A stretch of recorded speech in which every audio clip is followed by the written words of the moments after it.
Hujan deras di Palembang, Sumatera Selatan. Bencana banjir juga melanda kota Palembang, Sumatera Selatan. Banjir bandang menerjang Sumatera Selatan. Hujan deras yang mengguyur kota Palembang. Halo kawan-kawan semua, perkenalkan kami dari kelompok 8. Nah, kami akan menjelaskan terkait dengan keadaan banjir yang ada di Provinsi Sumatera Selatan, tepatnya di kota Palembang. Kota Palembang merupakan ibu kota dari Provinsi Sumatera Selatan yang dibagi menjadi bagian daerah hilir dan juga hulu. Selain terkenal dengan makanan daerahnya yaitu pempek, Palembang juga memiliki topik pembicaraan yang sangat menarik untuk dibahas loh, yaitu banjir.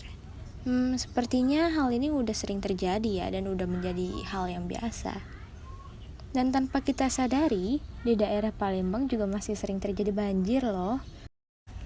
Banjir yang terjadi di Palembang seringkali diakibatkan dari dampak banjir pasang musiman maupun banjir genangan yang disebabkan curah hujan yang tinggi mengguyur kota Palembang. Ternyata banjir bukan hanya kita jumpai di Jakarta ya, bahkan di daerah Palembang juga merasakan dampak dari banjir itu sendiri. Banjir di Palembang merupakan hal yang sudah biasa loh, sebab dari tahun 2018 hingga tahun 2020, Palembang sudah memiliki beberapa kasus banjir yang seringkali ditampilkan dalam layar berita daerah maupun nasional. Seperti saat tahun 2018, tepatnya pada tanggal 13 November, terjadi banjir yang dianggap telah memasuki 20 titik banjir di daerah Palembang, baik di daerah hulu maupun hilir. Lalu dilanjutkan pada tanggal 23 November 2019, yang mana terjadi sebuah kasus banjir di 51 titik yang merupakan tingkat banjir yang dinilai cukup parah, sebab banjir terjadi pada setiap titik daerah yang sangat rawan untuk menerima dampak dari hujan ini. Lalu pada tahun 2020, tepatnya di tanggal 28 Desember, terjadi kasus banjir kembali setelah kasus banjir yang telah ada di tahun 2019.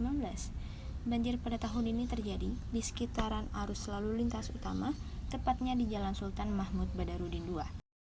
Saat kasus banjir menjadi marak di Palembang, pemerintah menjadi bahan obrolan sebab pemerintah tidak dapat membuat sistem tata kelola pemerintahan yang baik dan mendasar serta terencana. Akan tetapi dalam kasus banjir terdapat 3 aktor yang berkaitan secara langsung dengan kasus banjir ini.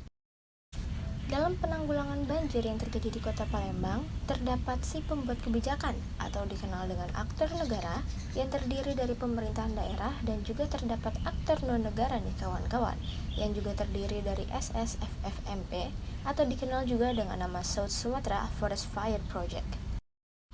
Untuk saat ini, pemerintah kota Palembang berhasil mengurangi 20 dari 66 titik banjir di wilayah setempat selama tahun 2019. Cara ini dilakukan melalui berbagai pembangunan dan perbaikan infrastruktur saluran air sehingga diyakini tingkat keparahan banjir bisa berkurang. Data dari Dinas PUPR titik banjir saat ini tinggal 48 titik lagi, kata Wali Kota Palembang, Harnojoyo.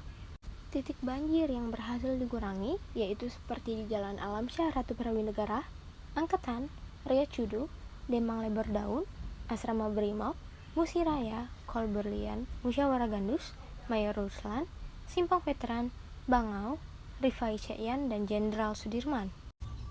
Oh iya teman-teman, bukan hanya 2 aktor negara dan non-negara tadi nih, ada juga aktor dari kelompok kepentingan yang juga dikenal dengan sebutan rumah tangga banjir. Terdapat beberapa permasalahan yang mendasari banjir di Palembang nih teman-teman. Sebab utama yang sering kali dijumpai oleh Jakarta dan Palembang adalah sampah. Sampah sangat besar kaitannya dengan permasalahan banjir yang ada di beberapa kota besar, sebab terdapat 18 anak sungai yang penuh dengan gunungan sampah.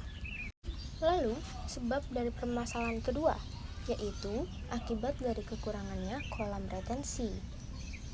Setelah mengetahui keadaan banjir yang terjadi di kota Palembang, pastinya kita harus bertindak untuk menanggulangi banjir yang datang di setiap curah hujan yang berpotensi tinggi.